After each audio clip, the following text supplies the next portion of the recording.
Kesimpulan dan rekomendasi. Kesimpulan, menimbang bahwa berdasarkan uraian, duduk perkara, fakta-fakta yang terungkap dalam rapat dan sidang permisaan serta pertimbangan hukum dan etika di atas, dapat disimpulkan hal-hal sebagai berikut. 1 dan 2 dianggap sudah dibacakan. 3, para hakim terlapor secara bersama-sama terbukti tidak dapat menjaga keterangan atau informasi rahasia dalam rapat permusyawaratan hakim yang bersifat tertutup sehingga melanggar prinsip kepantasan dan kesopanan.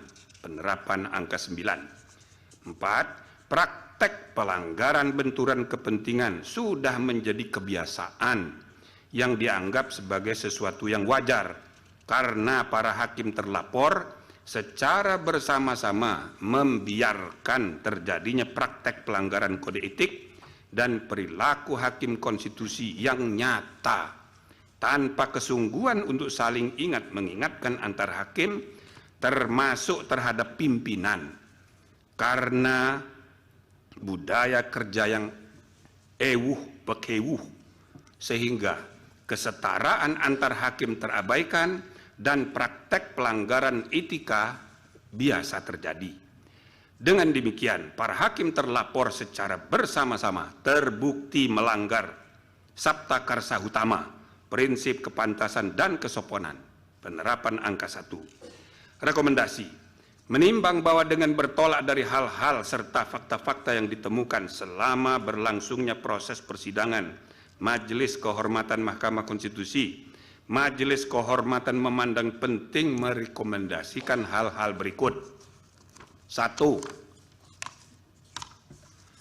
Hakim konstitusi tidak boleh membiarkan kebiasaan praktek saling pengaruh mempengaruhi antar hakim dalam penentuan sikap dalam memeriksa, mengadili, dan memutus suatu perkara yang menyebabkan independensi fungsional tiap-tiap hakim sebagai 9 pilar tegaknya konstitusi menjadi tidak kokoh dan pada gilirannya membuka peluang untuk terjadinya pelemahan terhadap independensi struktural kekuasaan kehakiman Mahkamah Konstitusi secara kelembagaan.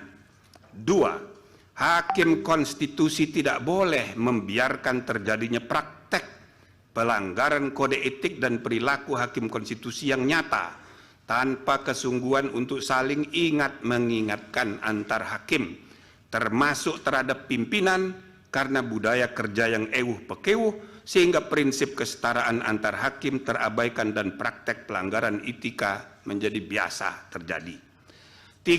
Hakim konstitusi harus menjaga iklim intelektual yang syarat dengan ide-ide dan prinsip-prinsip pencarian kebenaran dan keadilan konstitusional yang hidup berdasarkan nurani yang bersih dan akal sehat yang tulus untuk kepentingan bangsa dan negara, tercermin dalam penulisan pendapat-pendapat hukum dan dalam permusyawaratan dan perdebatan substantif di antara para hakim untuk menemukan kebenaran dan keadilan konstitusional yang hidup itu sebagaimana mestinya.